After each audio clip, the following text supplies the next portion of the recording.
오키나와 그다음에 타이완 5,000km 이거 평화의 바다 항해하게 되는 그런 계기가 좀 있습니까? 이번에 태국에서 영원이랑 진짜 얘기 많이 뭐 만난 시간은 우리가 2007년에 그 2007년에 제가 그 인도네시아에서 인도네시아 그 동티모르에서 이 동티모르가 이제 내전 상황 거의 이제 내전 지경까지 2000년에 독립 과정에서 많은 사람이 죽기도 하고 학살당하고 뭐 그런 사정이 있었죠. 그런데 그때 그 동티모르 끝에 로스팔로스라는 지역이 있습니다. 그 로스팔로스라는 지역의 그 끝쪽에 꼬움이라는 항구가 있어요. 근데 그 꼬움이라는 항구에 이 독립 당시에 인도네시아에 잔류하자는 파가 있었고 또 독립하자는 파가 있었는데 이제 국민 투표를 해서 독립이 결정된 거죠. 근데 이제 잔류파들은 이제 분노한 거죠. 자기네가 여기 와서 이렇게 많은 나름 이제 소위 이제 식민지 근대화론처럼 이렇게 다리도 놓고 뭐 근대화하고 학교도 세우고 이렇게 자기네가 이렇게 기여했는데 이걸 다 놓고 가요. 너무 억울하다 해서 그 사람들이 막 집들을 불살랐어요. 또 심지어는 죽이기도 하고. 그러다가 이제 당연히 독립운동을 하는 사람들이 있으니까 그 사람들이 자기 국민을 죽이는데 가만히 있겠어요. 그래서 그 우리로 말하면 무슨 월남 전후회 뭐 이런 재향 군인회 같은 그런 관변 단체 그런 민병대라고 하잖아요. 그 인도네시아 군인도 아닌데 무장을 하고 이 동티모르 사람들을 이렇게 학살하고 했던 그 사람들이 나중에 이제 궁지에 몰리니까 인도네시아로 이제 피신을 해서 난민으로 가려고 하는데 갈 수 있는 그 방법이 육지는 다 이렇게 봉쇄가 되니까 항구로 모인 거죠. 꼬미라는 항구에 모여서 그 항구에서 인도네시아 정부에 지원을 요청한 거죠. 자기네는 인도네시아를 위해서 싸웠으니까 자기네를 배를 태워서 국경을 넘어서 이제 인도네시아까지 보내달라. 그렇게 해서 그렇게 하겠다라고 인도네시아 정부가 그렇게 약속을 했으니까 그 꼬마 항구에서 기다린 거예요. 기다렸는데 기다리는 배는 안 오고 포위망은 점점 좁혀오고 불안해지니까 이 사람들이 주변에 있는 마을 사람들이 자기네를 죽일 것이다. 그런 생각을 하고 오히려 이제 방어해야 되겠다는 생각 때문에 주변에 있는 그 항구 주변에 있는 사람들이 또 죽이는 상황이 벌어진 거죠. 그러니까 더 이제 이 팔렌틸이라고 하는 동티모르 독립군들이 이게 상황이 더 심각해지니까 더 빠른 속도로 그쪽으로 집결을 해서 이 사람들을 이제 포위하게 됐는데 결국에는 약속했던 배가 오지 않아서 민병대에 의해서 주민들도 죽고 또 남아있던 민병대원들도 동티모르 독립군들에 의해서 사살당하고 그런 비극적인 결말을 한 거죠. 그래서 그때 배에 대해서 생각을 많이 좀 했었어요. 배가 있었다면 이럴 때 일단 사람들을 살릴 수 있었을 텐데 이런 아쉬움이 있었죠. 이게 범선 이거. 그거는 사실 이게 인도네시아 범선. 2000년, 2001년도의 이야기예요. 근데 이제 2007년도에 또 그 생각이 이렇게 새롭게 저에게 이제 배에 대해서 더 다시 한번 또 마음속에 이거 꼭 좀 내가 배를 활용해야 되겠다라는 생각을 하게 된 계기는 2007년도에 그 보르네오 그 당시 저희는 계속 동티모르, 인도네시아, 아체 뭐 이런 인도네시아 내전 또 뭐 독립과 관련된 어떤 분쟁들이 여기저기 있었습니다. 그런 상황에서 저는 그때 아체라는 그 인도네시아 또 최서단 그 내전 지역에서 활동을 하고 있었는데 내전이 이제 물론 2005년, 2004년 쓰나미가 났을 때 내전 상황이 종료가 돼요. 그렇지만 그 상처들은 계속 남아 있었습니다. 준우야, 근데 너 쪼리 그곳에서 사도 돼? 근데 뭐 신어? 그 족자카르타라고 하는 인도네시아의 자카르타 아래쪽에 좀 약간 오래된 문화적인 도시가 있는데요. 그 도시에 있을 때 시위가 벌어진 거예요. 그래서 그 무슨 시위인가 했더니 그 당시에 그 보르네오라는 섬이 있잖아요. 인도네시아 사람들은 깔리만탄이라고 하는데요. 그 섬에 그 섬이 북쪽은 말레이시아고 남쪽은 인도네시아입니다. 근데 그 국경 지역에서 가까운 바다에 유전들이 있는데 그 유전의 소유권은 말레이시아가 갖고 있고 일하는 그 일반적인 노동자들은 인도네시아 사람들이 대부분이에요. 근데 그런 그 유전 지역에서 이 노동자들하고 그 말레이시아의 그 관리자들하고의 갈등이 생기면서 이제 노동자들이 이거 인도네시아 유전이다 이렇게 주장을 하면서 말레이시아하고 인도네시아에 이제 분쟁이 벌어진 거예요. 그 해저 유전 지역에서. 그러면서 인도네시아 해군하고 말레이시아 해군이 그 바다에서 대치하는 상황이 벌어진 거예요. 근데 그때 족자카르타에서 거리 시위를 하는데 인도네시아 많은 시민들이 우리 이 말레이시아하고 우리가 사실 뭐 별 다른 것도 없는데 이 말레이시아가 우리보다 조금 더 잘 산다고 우리를 업신여긴다. 이때 우리가 우리의 어떤 그 강한 힘을 보여줘서 이 말레이시아를 코를 납작하게 해줘야 된다. 그런 막 그 분노에 찬 시위가 쫙 이렇게 한쪽에서 진행이 되고 또 다른 쪽에서 시위대가 또 있어요. 좀 숫자는 적지만 그 시위대는 대체적으로 보니까 무슬림들인데 이 사람들은 말레이시아하고 인도네시아 같은 형제 무슬림이다. 근데 우리가 이런 일로 서로 싸워서 되겠느냐. 그래서 서로 싸우지 말고 이 대치 국면을 어떤 형태로든 서로 평화롭게 해결해야 된다. 그런 지휘대가 한 거리에서 동시에 이렇게 벌어진 거예요. 그런데 저는 그때 이렇게 인도네시아에도 이런 지휘대가 있구나. 그럼 말레이시아에도 이런 비슷한 생각을 갖고 있는 사람도 있을 법해 보여요. 그래서 제가 그 족자카르타에서 그러면 내가 배를 타고 이런 평화 서로 전쟁을 하지 말자 라고 주장하는 그 양 국가의 젊은이들을 한 배에 태워서 그 보르네오 섬 그 해군들이 대치한 상황에 우리가 배를 타고 가서 해군들의 그 사이에서 우리는 인도네시아와 말레이시아에서 온 시민들이다. 우리 왜 전쟁으로 이걸 해결하려고 하냐. 우리 평화롭게 서로 더 자신의 생각들, 자신의 상황들을 알려서 대화적으로 이걸 풀어나갈 수 있지 않겠느냐. 이런 취지의 어떤 그런 지휘대를 해상에서 조직했으면 좋겠다. 이런 생각한 거죠. 그러던 차에 이제 나도 배가 있었으면 좋겠다. 배가 있으면 이런 일도 하고 저런 일도 하고 뭐 그런 생각을 했죠. 그래서 인도네시아의 컴파스라는 잡지가 있어요.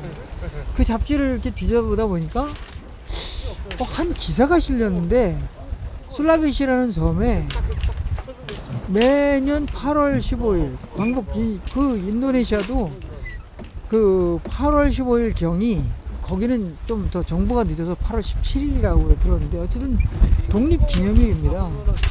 일본으로부터 독립을 한 거죠.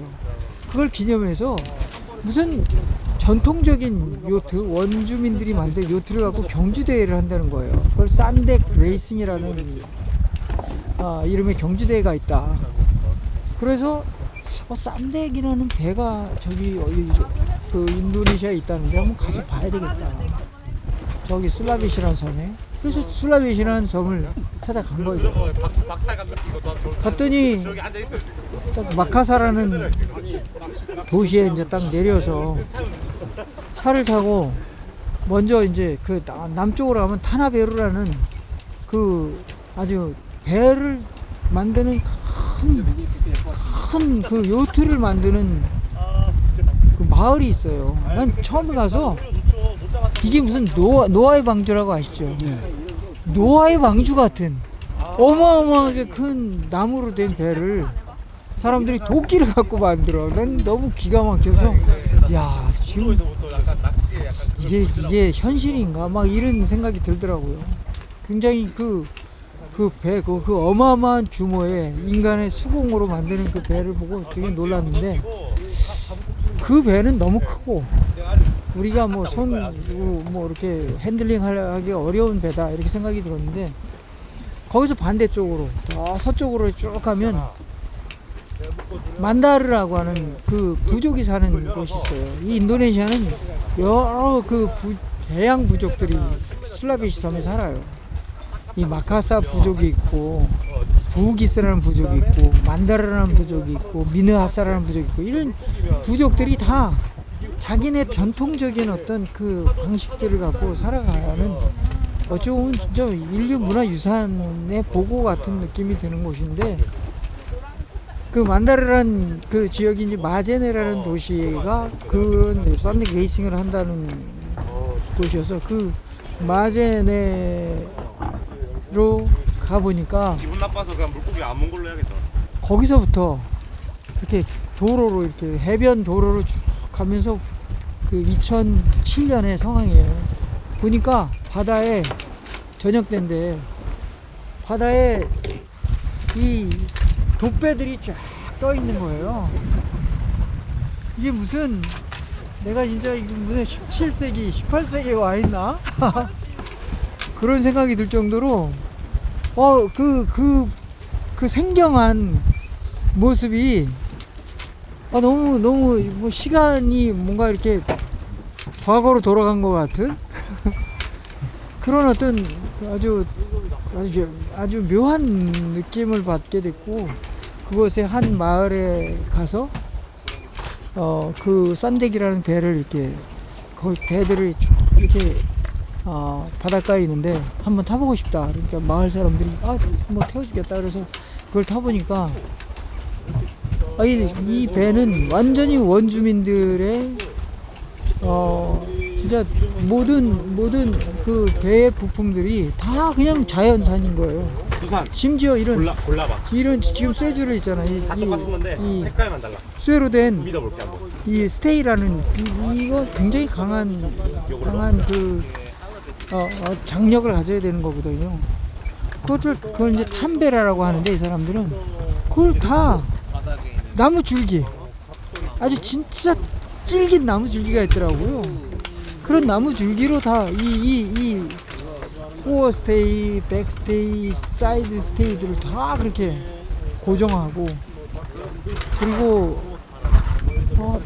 이 진짜 우리 인공품이라는 건 낚싯줄을 갖고 이렇게 작은 줄들을 이렇게 작은 파트들을 묶은 거 위에는 다 자연으로 이렇게 뭐 엔진도 없이 그렇게 그런 배로 그렇게 고기도 잡고 운반도 하고 그러더라고요. 그래서 저희가 그 배를 처음 구해서 2007년부터 그 마을에서 훈련을 하기 시작한 거죠.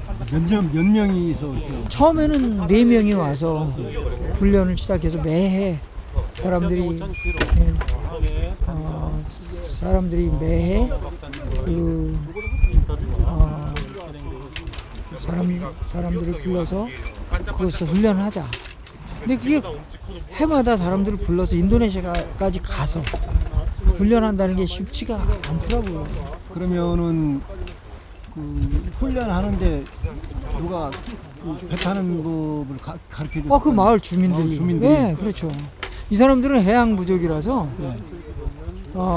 이 바다에 너무 익숙하고 이 배를 다루는 게 뛰어나요. 저희가 거기서 10년을 했어도 그 사람도 따라가기가 어렵습니다. 따라가지 못합니다. 진짜 그리고 무엇보다도 바다를 대하는 태도와 그 어떤 바다에 대한 어떤 그 사람들의 애정 이런 게 저는 그런 것이 바다 이 조종술보다 더 중요하다고 생각해요. 그러면은 제주에서 계획표에 따르면은 이제 추자도 그다음에 부산 거문도 부산 이쪽으로 해서 그다음에 대마도 뭐 나가사키 뭐 후쿠시마 뭐 오키나와 그 센카쿠를 해가지고 타이완으로 해서 제주로 다시 돌아오는 그 일정이 약 한 100일간에 5,000km인데 이 코스를 설정한 그 이유도 좀 있습니까?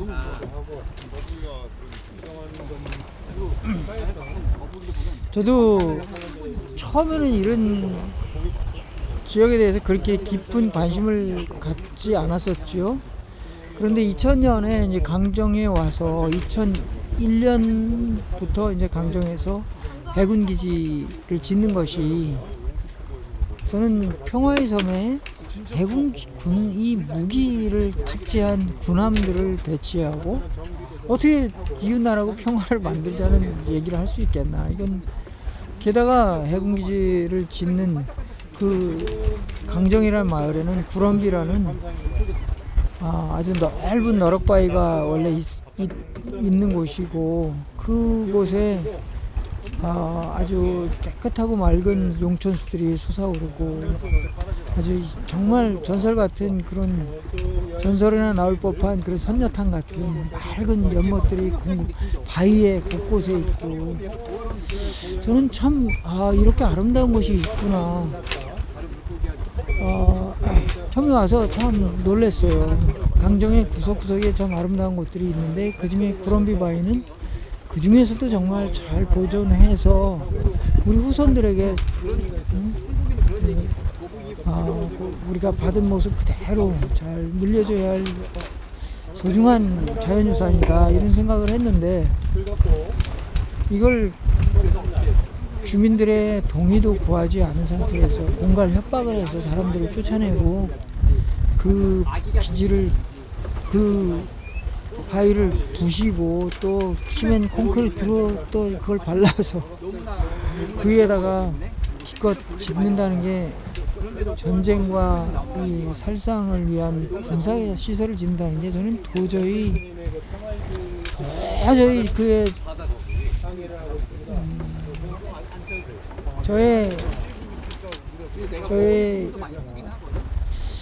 어떤 양심에 또 저의 어떤 신념에 이걸 수용할 수 없는 일이다.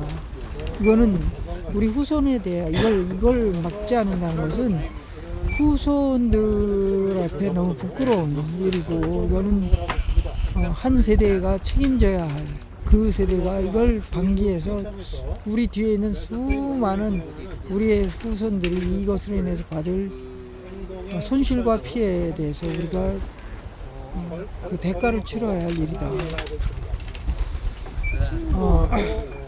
그런 생각 때문에 막아서기 시작한 거죠. 이분들은 합법을 가장하지만 사실 환경영향 평가도 안 하고 건물을 짓는 게 합법인가요? 그걸 봐주는 정부가 불법이죠. 그런 방식으로 뭐 동물들도 거기에는 뭐 되게 희귀한 동물들이 많이 서식하고 있는데 그것들도 다 내쫓아갖고 지금 그것에서 쫓겨난 동식물들에 대해서 뭐 이주를 시킨다. 그렇지만 지금 누구도 그 동식물들이 이주해서 거기에서 생존하고 있다고 보고하는 사람 없어요. 관심도 없어요. 실제로 저는 그거 이주시킬 때 보면 엉뚱한 거 그 아이스박스에 넣어갖고 뭐 개 숫자 맞추고 이런 것도 다 거기서 봤으니까요. 그렇게 해서 거기에 군사 시설을 짓는 것에 대해서 반대하고 거기를 어떤 형태로든 평화를 위해서 그 공간들을 공원으로 개방하고 많은 사람들이 자유롭게 들어와서 그 공간을 활용할 수 있어야 되지 않겠는가. 이 구럼비바위는 제가 처음 와보니까 명상의 길이라고 이렇게 써져 있는 길을 쭉 따라가니까 구럼비바위가 나오더라고요. 그러니까 이 해군기지를 짓기 오래전부터 사람들이 이것이 명상하는 곳이다라고 이렇게 명명했던 곳이에요. 근데 실제로 그곳에 가 보니까 기도하는 사람도 많고 예배도 드리고 굿도 하고 뭐 미사도 드리고 그런 명상도 하고 그런 공간으로 사람들이 활용하고 있더라고요. 그러니까 이 구럼비는 아름다울 뿐만 아니라 좀 성스러운 느낌을 주는. 제주에 뭐 이 정신을 갖다가 망가뜨렸다 이렇게 보시는 거예요. 예, 이거는 우리의 영혼을 말살해서 전쟁의 광기를 심는 아주 저는 굉장히 이것은 우리 미래를 역행해 나가는 그런 이 어떤 우리 시대에 아주 심각한 어떤 폐착과 같은 것이라고 생각이 들어요.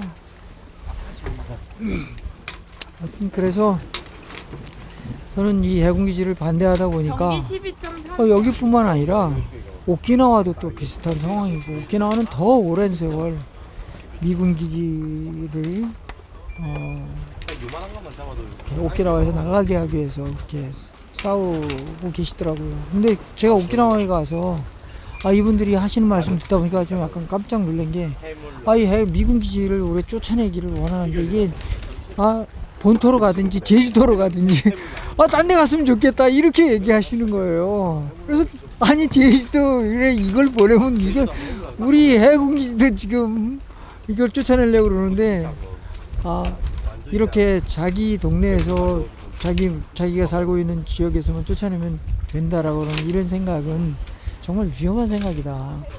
그래서 저희가 이 제주도나 오키나와나 다 이렇게 블럭화해서 이 블럭 안에서는 군사 기지가 들어올 수 없도록 하자라는 생각을 오키나와에서 하게 된 거죠. 나는 은퇴 못하구나. 그래서 제가 그 오키나와의 방문이나 또 오키나와 사람들을 만나면서 이 제주도와 오키나와가 함께 연대해서 군사 시설들을 막아내는 노력들을 해야 되지 않을까 하는 생각을 하게 됐고요. 또 그러다 보니까 제주도하고 오키나와의 역사를 이렇게 더 들여다보니까 이게 아주 비슷한 거예요. 이게 다 탐나가 고려에 복속됐듯이 이 오키나와는 메이지 유신 때 일본의 일본에 편입이 된 거거든요. 1879년이면 어쩌면 최근 일인 거예요. 그렇게 그리고 두 나라가 다 차별받고 착취당하고 수탈당하고 억압당하고 그리고 나중에 전쟁 사실 어찌 보면 고려가 원나라하고 전쟁해서 전쟁 패배해서 그 전쟁 배상 차원에서 제주도를 원나라한테 그냥 100년이나 넘긴 거잖아요. 직접 원나라가 자기네 식민지처럼 자기 이 통치자를 제주도에다 딱 데려다 놓고 제주도를 직접 통치하고 이 오키나와도 미국하고 전쟁에서 패배하니까 오키나와 다 미국한테 바친 거잖아요. 근데 이런 비슷한 역사적 맥락이 제가 볼 때 타이완도 비슷한 거예요.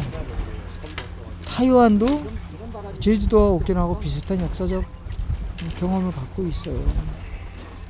우리 1948년 4.3처럼 타이완은 1947년 2.28 사건이 있어서 이 장개석 정권이 이제 모택동한테 쫓겨나갖고 이 타이완에 와갖고 거기서 자기네가 막 주인 행세하면서 거기 있던 사람들 탄압하고 그래가지고 그것에 대해서 자기네 말 안 듣는다고 막 학살하고 그게 지금 228 그 대만 주민들에게는 대만의 4.3인 거죠. 그리고 대만도 또 청나라하고 일본하고 전쟁할 때 사실 이게 대만이 무슨 청나라 땅이에요. 대만의 원주민들이 옛날부터 진짜 수천 년 수만 년 전부터 살았던 그 섬에 청나라가 와갖고 자기네 땅이라고 그렇게 하다가 청일 전쟁에서 지니까 레아뚱반도랑 이 대만 다 일본한테 넘긴 거잖아. 그러니까 너무 비슷한 상황인 거예요. 그리고 지금도 다 사실은 군사 기지가 제주도 오키나와 다 들어서고 있고 타이완은 장개석이 중공 회복한다 중공 그거 다시 뺏는다고 엄청 여기저기 군사시설 지어놓고 이 전체 타이완을 다 병영으로 만들어 놓은 거죠. 근데 지금에 와서는 그 현실성이 없으니까 포기했지만 그 군사 기지는 그대로 있으니까 이게 이제 중국이 이 타이완을 어쨌든 지배하는 상황이 오게 된다면 이거 다 이제 이 태평양 지역을 그 패권을 자기네가 다시 이제 자기네가 쥐기해서 이 대만을 이 태평양의 진출을 위한 교두보로 삼을 거는 불을 보듯이 뻔한 거라고 보여져요. 그래서 저는 제주도, 오키나와, 타이완 이 세 섬이 주민들이 그냥 자기네 본국 정부만 바라보면서 그냥 우리 좀 평화롭게 해주십시오 이렇게 수동적으로 그렇게 읍소할 게 아니라 우리가 스스로 우리가 이 바다 우리를 둘러싸고 있는 바다의 주인이고 우리가 우리의 바다 우리의 섬을 스스로 지켜야 된다. 평화롭게 그런 마음으로 서로 함께 서로 단결하면 더 힘이 생길 수 있는 거잖아요. 실제로 많은 섬들에 이제 우리가 이거 돌면서 오키나와의 여러 섬들 일일이 열거하기도 입이 아플 정도로 많은 섬들이 지금 군사 기지가 들어서 있어요. 그리고 그걸 확장하고 있고 거기에는 주민들이 그걸 좋아하나요? 아니에요. 다 싫어해요. 단지 정부에서 하는 거니까 감히 대들지 못하고 있는 것 뿐이죠. 또 그중에 용기 있는 사람들은 지금도 투쟁하고 있고 저희는 그런 곳에서 군사 기지를 반대하고 평화의 섬으로 만들자, 평화의 바다를 만들자. 그치. 이 사람들 응원하자. 격려하고 당신들 혼자가 아닙니다. 우리들 싸우고 있습니다. 힘내십시오. 포기하지 마십시오. 우리 포기하지 않으면 끝까지 포기하지 않으면 우리 지켜낼 수 있습니다. 이런 응원의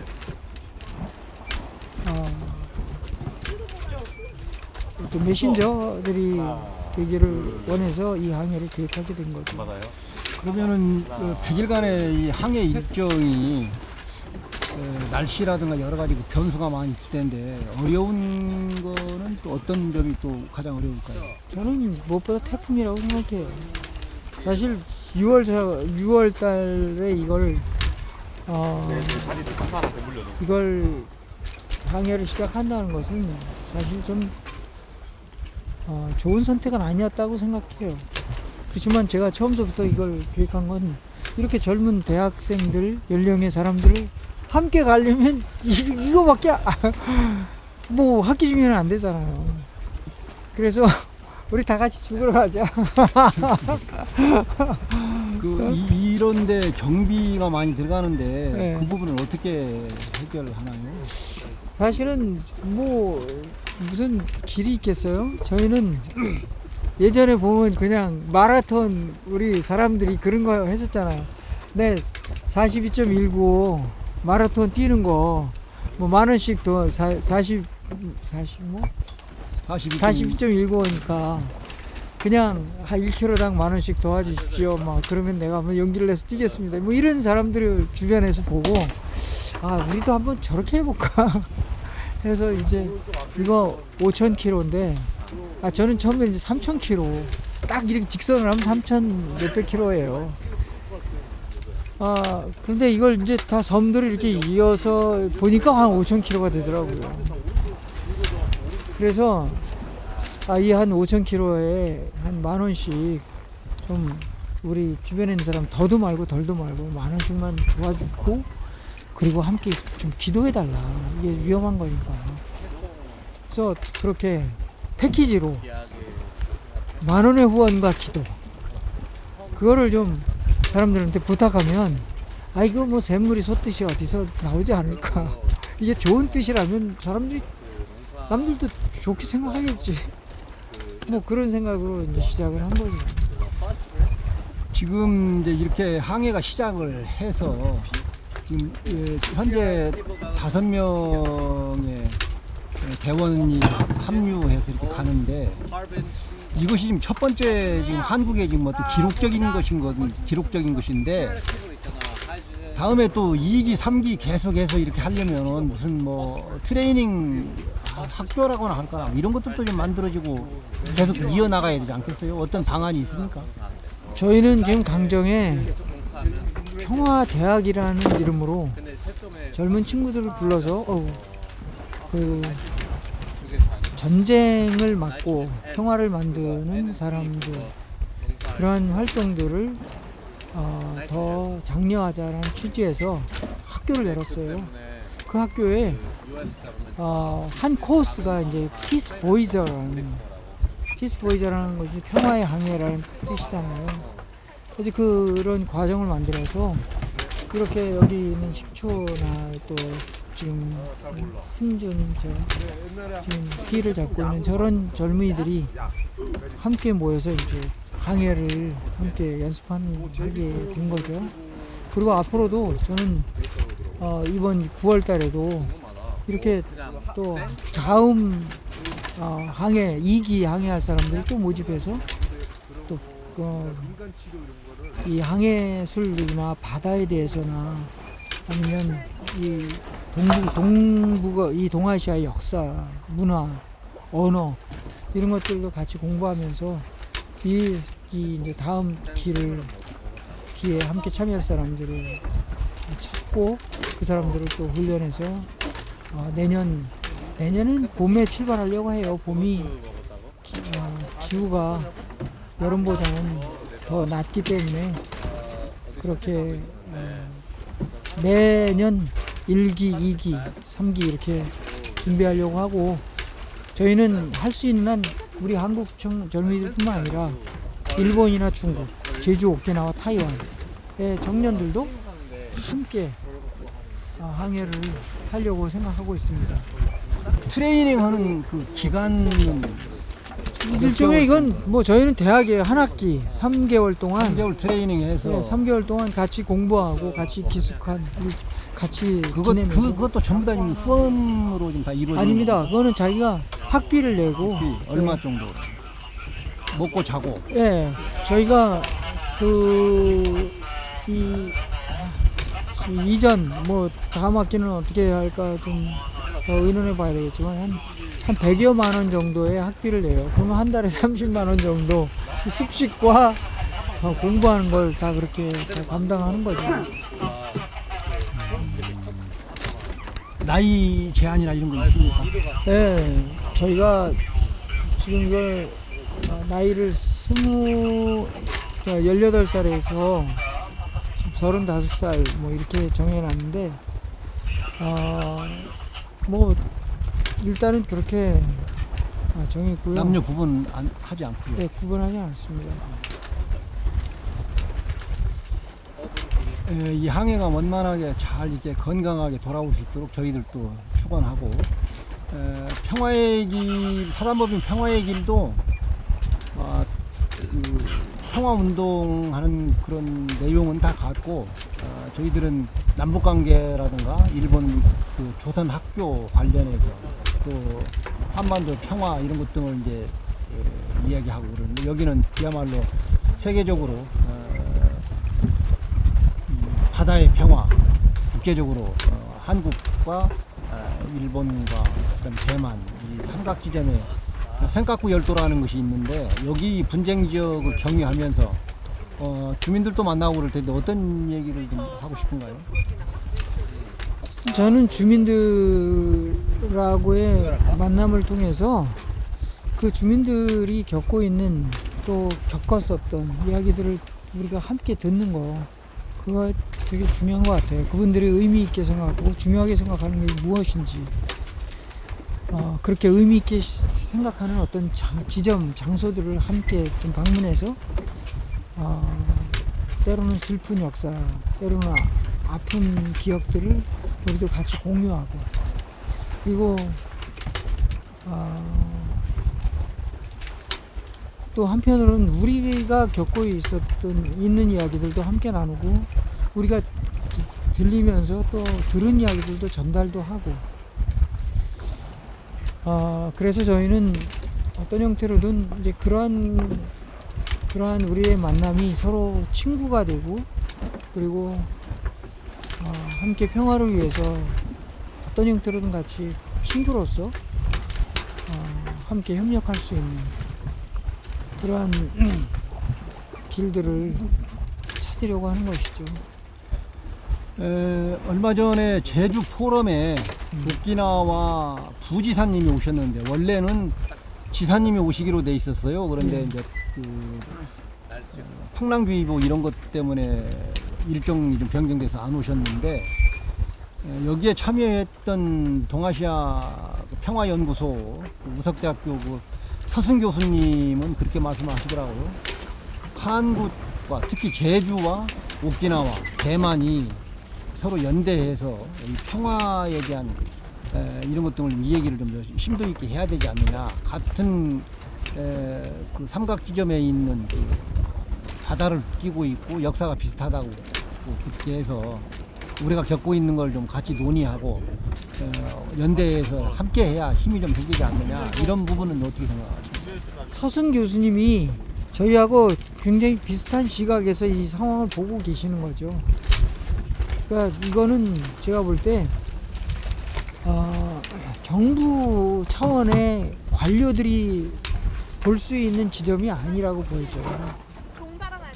그 사람들은 이 세 섬을 다 어떤 형태로든 본국의 이용 가치를 생각하면서 이 섬들을 보고 있기 때문에, 서승 교수님처럼 그렇게 이 세 섬이 연대하고 단합해야 한다는 것은 오히려 본인들에게는 위험하고 본인들에게는 좀 그 장애가 되는 관점인 거예요.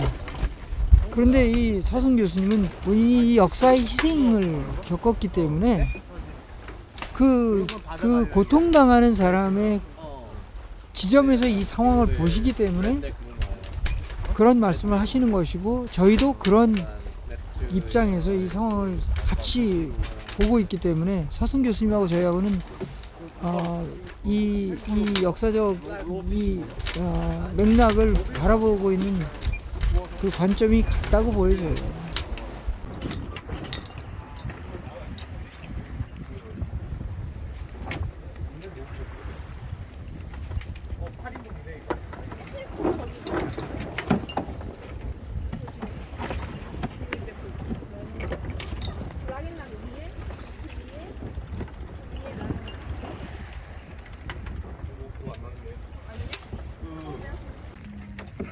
승준 셀 왼쪽 걸로 바꿔줄래?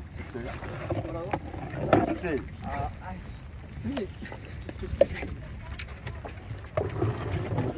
준아 풀어줘.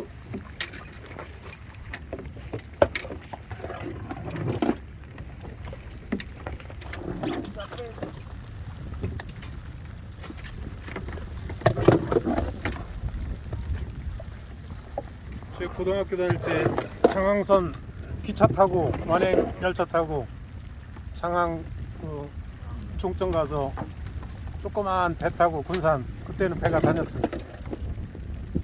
군산 건너갔다고 했어요.